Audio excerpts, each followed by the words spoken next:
Sir কি কারণে আজকে আপনাদের এইখানে জমায়েত বা কর্মসূচি? নমস্কার।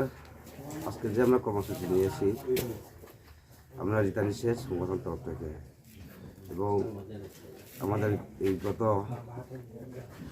2024-25-এ আবার চালু দেওয়া হয়েছে, সব কিছু দেওয়া হয়েছে।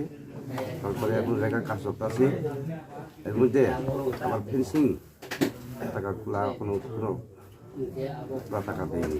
আচ্ছা, সেই কারণে আমরা এই অবস্থা। এর মধ্যে আপনার দুটা ডিমান্ড আছে। একটা ডিমান্ড ছিল, 2 নম্বর ডিমান্ড ছিল আবার রোড প্যাকেজ। গত 2007 থেকে আমরা রোড প্যাকেজটা চালু করা হয়েছে।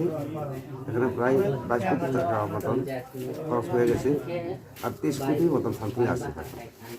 এই 30 কোটি টাকাটা আমরা কাজ করার জন্য। এর মধ্যে আবার আমরা যতটুকু পঞ্চায়েত ছিল যারা স্বাভাবিক জীবন ফিরে আসে তাদেরকে অনেক কিছু কেস বেশ আছে, এই কেসটা প্রকার করার জন্য এটাই আমরা চাই, আর কোনো কিছু দাবি নেই। মোট কয়টা দাবি আপনাদের এই? 3টা দাবি। কি কি দাবি দিল?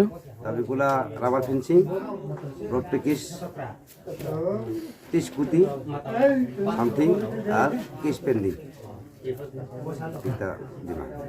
আচ্ছা, এই পরিপ্রেক্ষিতে আপনারা কত ঘন্টার জন্য জাতীয় সড়ক অবরোধ করছেন? সরকারি বাহাদুর আইয়া আমার হাতে কথাবার্তা না বলার পরে সরকার বাহাদুর যদি আবার এটা ডিমান্ডটা যদি প্রয়োগ করে তখন আমরা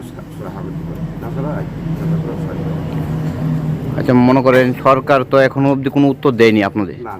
এখন আপনার কতদিন পর্যন্ত এই অবরোধ চালিয়ে যাবে? আমরা যতটুকু লগাইলে 24 ঘন্টা বা 48 ঘন্টা হয়ে যাবো। ঠিক আছে। রাজ্যের আর কোথায় কোথায় এই অবরোধটা হচ্ছে আপনাদের, নাকি বর্মরাতেই শুধু? শুধু বর্মরাতে। ঠিক আছে।